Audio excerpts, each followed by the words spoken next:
Hello guys, eto gagawa ulit ako ng video, mag-update ako ng mga tanim ko.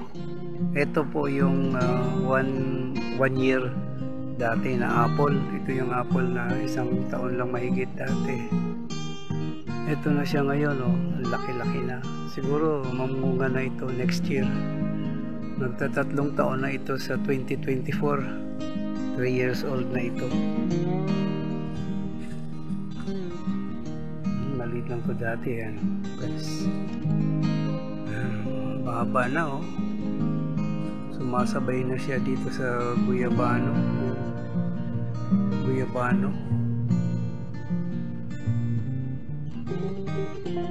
Tingnan natin yung iba pa. Ito naman yung isang taon na mahigit na apple, yung minarkot ko. Mahigit isang taon na to. Ayan. Ito pa. Ayan, apple din yan, no?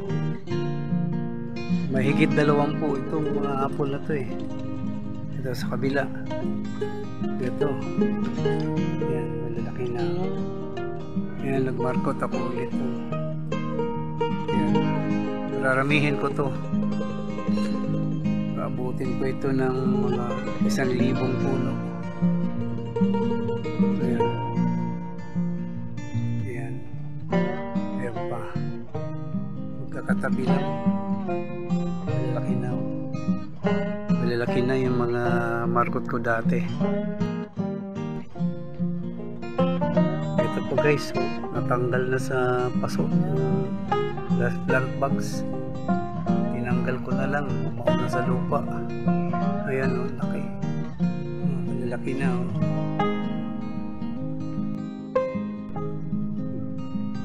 Ito po guys, ayan, apple, malaki na. Natanggal na rin siya sa plant box.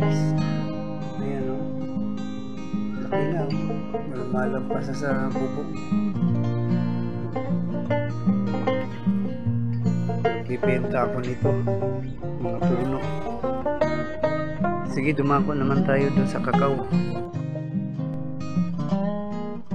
Ito guys, maliit na puno. Ayan nasa paso. Ito yung 2 taon lang to, mahigit. Ayan, tayo sa kabila.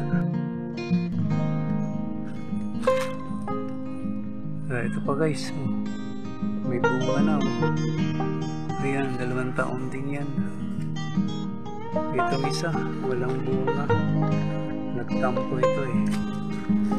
Kasi nilipat-lipat ko siya, nabulot yung ugat niya sa lupa.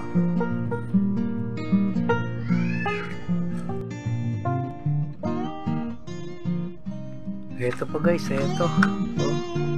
Ang liit lang nito, may bulaklak na, mahigit 1 taon lang to. Ayan guys, kalahating metro lang ito. Ayan, nababayaan ko ito nung nagkasakit ako, kaya hindi siya masyadong lumaki. Nilipat ko siya dyan sa lupa, namulaklak siya.